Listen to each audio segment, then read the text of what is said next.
Okay, off we go.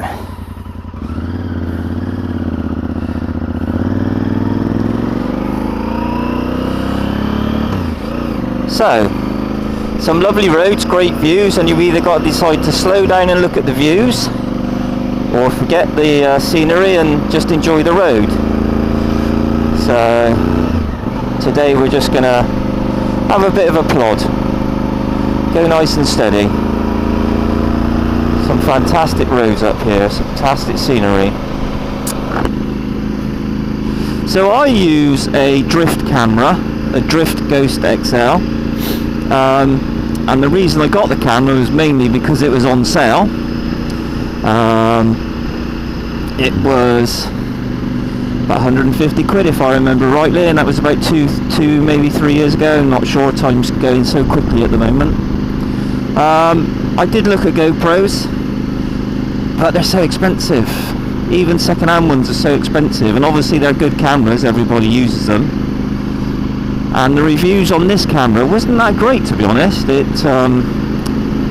had mixed reviews. Some people said it stopped working, some people just found it difficult to use. But I have to say, this is one of those roads, I don't know if the camera picks it up, but it's got all those ripples in, so the bike feels like it's squirming. Yeah, the two attractions of this camera, well, three actually. The first one is that it has a 9-hour run time, and you can whack in a 60 gigabyte memory card, and that's a lot of video time. The only disadvantage of that is that I do forget to charge it and empty the video card, so every now and again the camera won't work, and then I blast I haven't charged it, so I make a mental note to charge it at least once every 3 weeks now, because it does last a good old time. And when I watch some of the YouTube videos and people say about batteries, I'm going to try it with this camera. I'm going to see how it goes, and if it goes well, I'll get another one to put on the actual bike. So the other thing I like is that it's got a screw-in microphone underneath the camera, and with the microphone in, it's still waterproof. Thank you. Yes, it's got you don't need an external cover. It's a waterproof camera, and the actual screw-in socket or jack plug, whatever you want to call it, has a rubber seal around it, so it's still waterproof, which is great. And then the third thing I like, which I haven't seen on many other cameras, is the fact that you can spin the lens. So you can have the lens, if you have the camera on an angle, you can turn the lens so that it's still straight, a bit like a gyro camera, I suppose. So that's the three things I liked about it. But the running time is excellent. It really does run for around 8.5-9 hours, and I tend to carry two 60 gigabyte memory cards, and that's more than enough footage for editing. So this is my first attempt at this. Hopefully they will get a lot better as I go along. Two reasons I decided to do this. I love watching excuse me, I love watching the YouTubers, the Mizzled and Flyer, Darcy and the Old Man, as I said before. Whoop. Please look, thank you. Also, I like Fortnite, and I've recently finished watching Itchy Boots, her last episode to Alaska, which was fantastic, very inspirational. Not just because she's a woman, but for someone to travel around the world like that on their own on a motorbike, fantastic. Your outlook has to be amazing. You have to be very positive about repairs and breakdowns and things, so that was really good.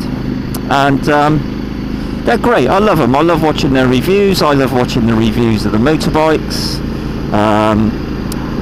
And if I had the money, I would have more than one bike, which brings me to the subject of my videos, which is budget biking. I have one bike, as I said, I use it all the time. I have to have it for work because sometimes I work shifts, and even when I don't work shifts, buses don't run on time, they sometimes don't turn up.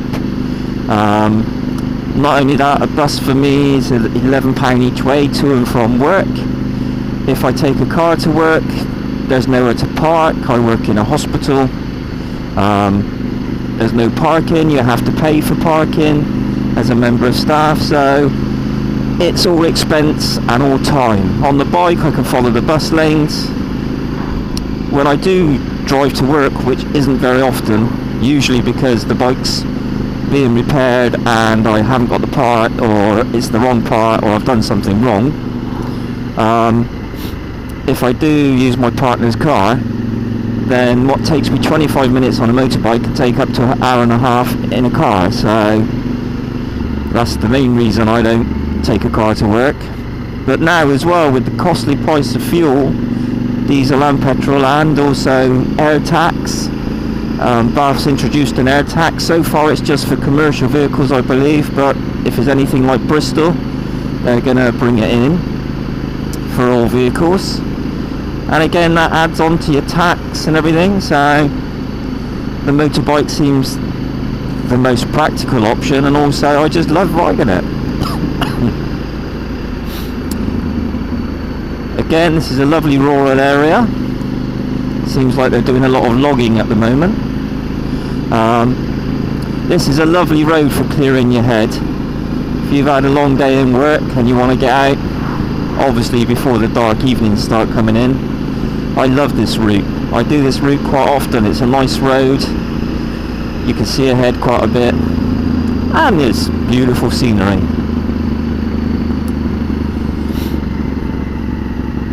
So one of the things I've recently done on my bike, this bike seemed to eat exhaust clamps. This is a V1000, and whether it's because the exhausts get extremely hot or the vibration, I don't know, but it seems to, every year or every year and a half, I seem to have to replace the exhaust clamps. I've tried genuine ones, I've tried stainless steel, I've tried good old-fashioned U clamps, and it just seems to burn through them. I've done a bit of a bodge on this one because I had a week off to change all the exhaust gaskets. Unfortunately, I was ill, caught a chest infection, and couldn't do it, so I've got the old gum, wrapped it round the exhaust seals, and just put the clamps on top for now, and then maybe in the summer I've still got all the gaskets and everything, and I found the original clamps from a main dealer were £35 each, and there's 6 of them. So I went on a good old eBay, I found exactly the same clamps, same material, for £6 each. So I'm going to get a new set of clamps, and then I'm going to do it in the summer. All my work gets done in the back garden. If it's raining, I put a makeshift gazebo over. But recently one of my friends is a mechanic. He owns his own garage, and he's got a bike ramp. He's a fellow biker. He's got a beautiful R6 or R1, I'm not sure now. Anyway, it's a fantastic bike, 12-year-old bike, low mileage, beautiful titanium exhaust, and he's bought a bike ramp, so he kindly allows me to take up space in his garage and use his ramp to fix my bike. And also, for a bit of bribery, maybe a bottle of whiskey or some beers, he helps me out with the technical bits, the bits I'm not very confident on. So that's good. The problem I find is a lot of the reviews about main dealers aren't very good, about garages in general, to be honest. They seem to be negative reviews. It's very rare you get good reviews. Either excuse me, either they've missed something, or they've not done something right, they've not done something you asked them to do, or they've just generally left the bike in a bit of a mess, you know, used some really bright gasket sealer, or got it all over the crankcase, or scratched something. So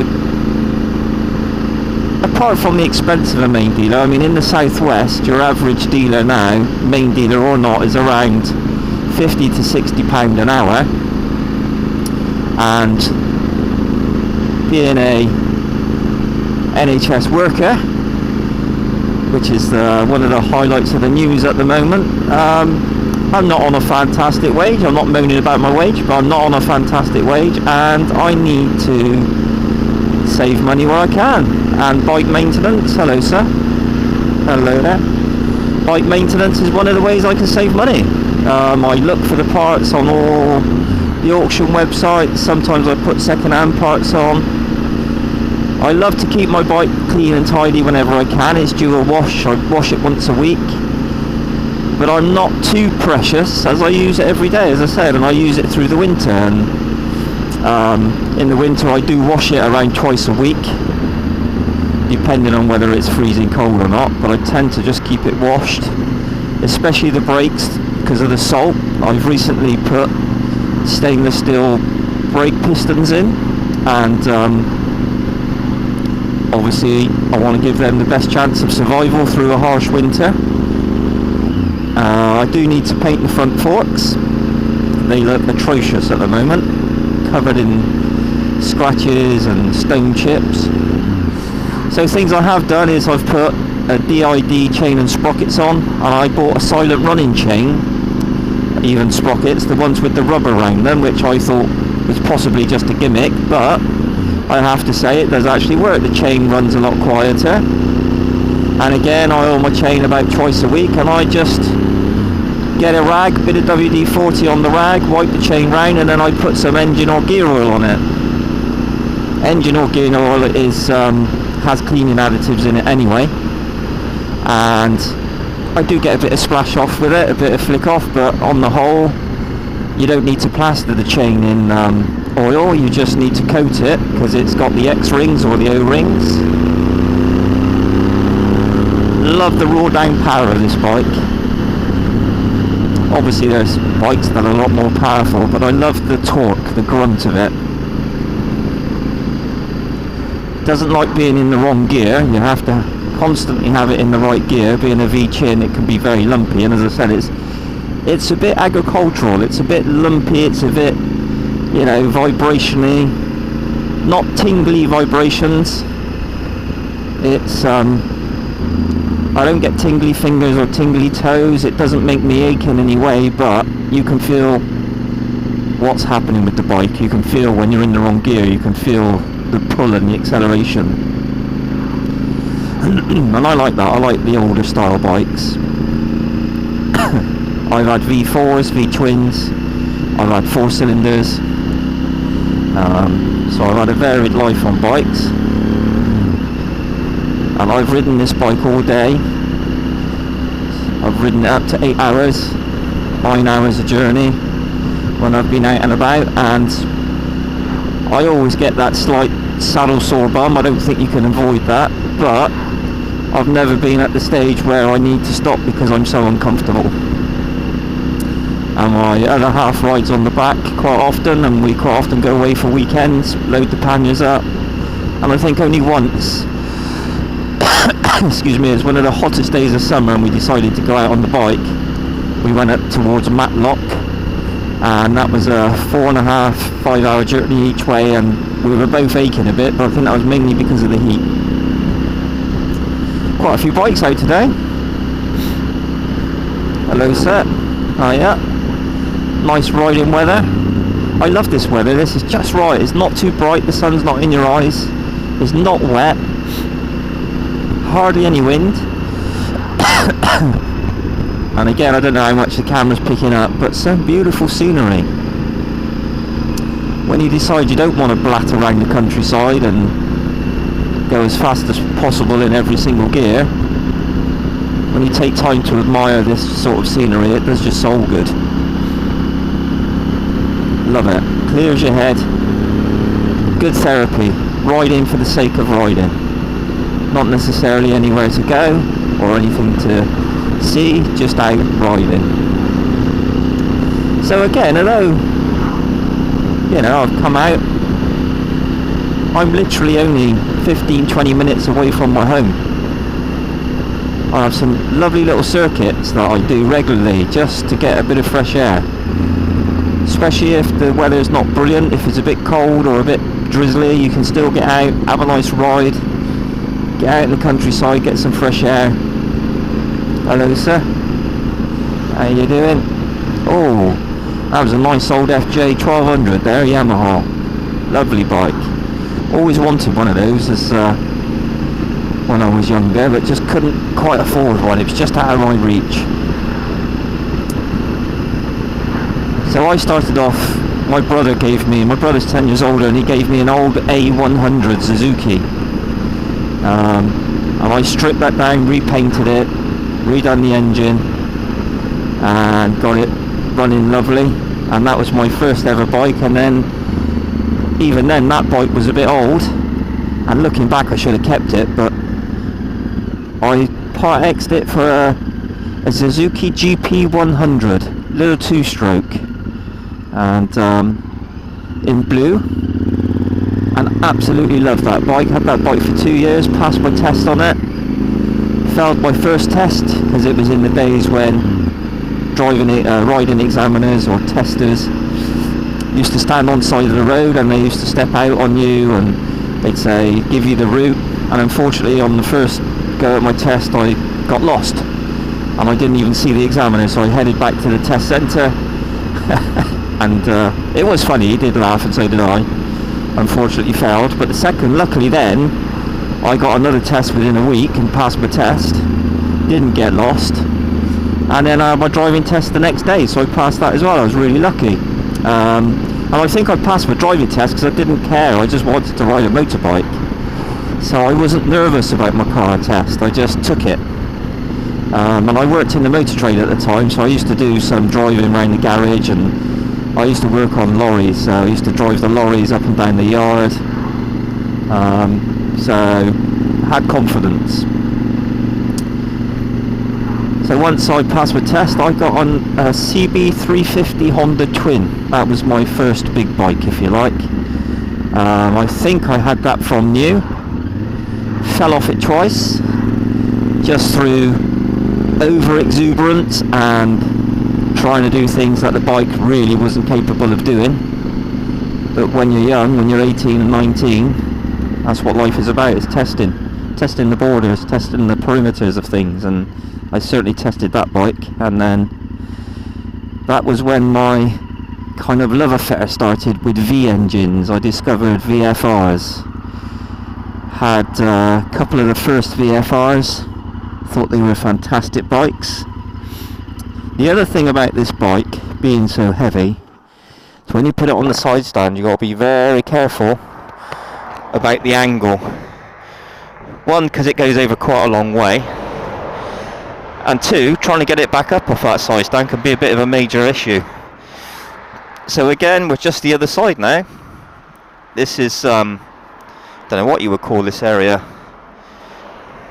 but over there, that's towards Bristol, and again, beautiful scenery, and again, not far from home. So one of the things I have done on this bike, as I said before, is the disc brakes. I put Wave disc brakes on them, fantastic brakes, really good, and I did the same on the back just because they were wearing out. In fact, the front ones I had to do because I was outside of work one day and someone distracted me and I never took the padlock off. Hey!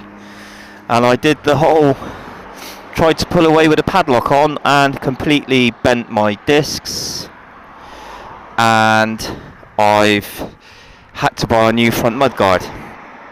Luckily, the main dealer had a front mudguard, one left. Well, that was a bit close. And then I got the Wave discs. A costly mistake. £400 costly mistake. Oh, that was more of an angle than I realised. That's the only disadvantage of this bike, is the weight. So yeah, I use EBC centered pads, and I can honestly say that it's the first time I've had a proper rear brake on this bike. The pads are fantastic.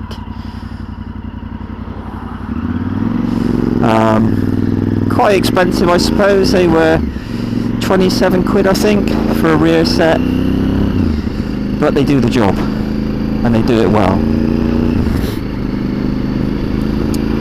So again, lovely bit of road. Seems really busy today. Lots of people out and about.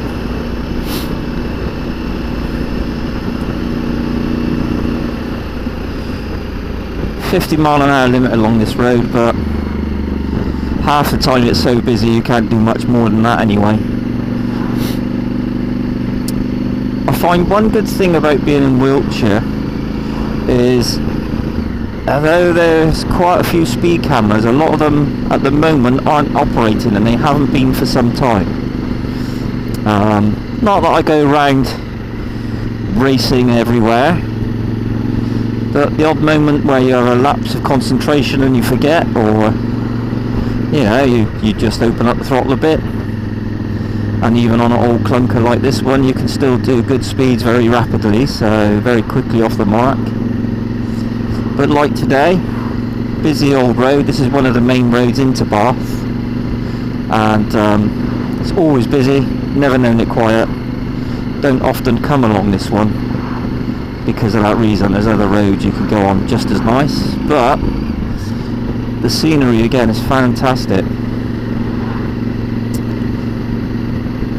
So coming down this way,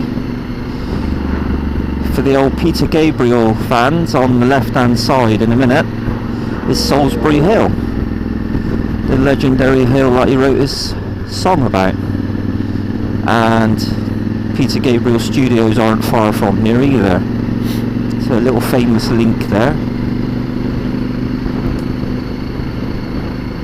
One of the things I do find with this bike is the wind protection's brilliant. I have got an aftermarket screen, as in this one. I took off the original because it was just too short, even though I'm only 5'8", and there is a manual adjustment. You have to unscrew the screen and you can lift it up a couple of inches or raise it up a couple of inches, or down, whichever, obviously. And then I bought the flip-up screen on the front. Again, wasn't sure whether that would be any good. I don't actually like looking through a front screen on the bike. So with this one I can look, the flip-up screen enables me to look over the screen, but still displace the air over my helmet. I get a little bit of wind buffeting, but not a lot, and I can adjust it, so when I'm on the motorway I can raise it up and it will completely stop the wind blowing at the top of my helmet. But as it is, this is a good compromise between not looking through the screen and having a good airflow. As he says about the speed cameras, that one looks like it's been repainted. Sorry folks.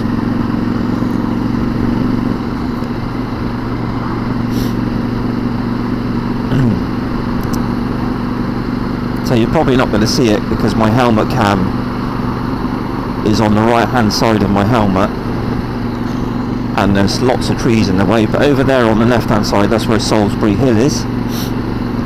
I'll point it out on one of my rides to work if I remember. So as mentioned before, my bike's got heated grips, but don't really feel a need for them today. I only ever used to use them when it was absolutely freezing, but sometimes it's nice to have them on just to keep your hands from getting that little bit cold. Just stops that chill going through your gloves.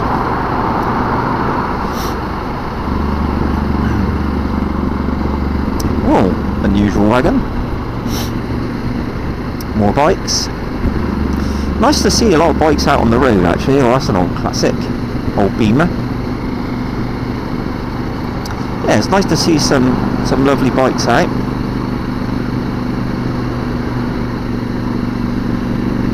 There's quite a good sort of vintage bike following around Wiltshire. You see a lot of the old BSAs, Triumphs out and about on a nice day. There's a couple of nice little bike meets around you can go to. There's quite a few old boys bring their bikes out, which is nice. Just get out of the way because this person sat so close to my backside.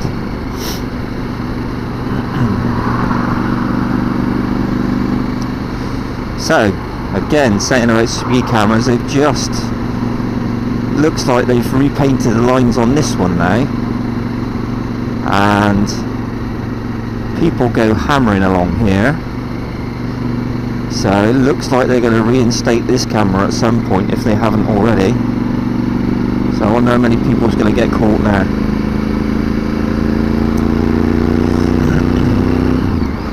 So again, this is part of my route back from work.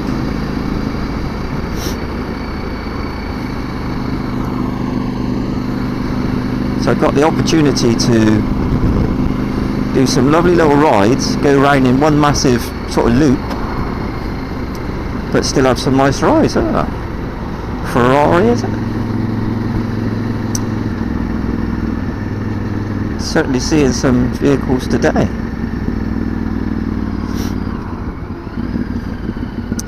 Today I wasn't just going to go somewhere and stop and show you you know, some of these areas I go to where there's monuments and unusual things. There's quite a few of those in Wiltshire, but today was just about really introducing myself and having a ramble and saying what I do with my bike.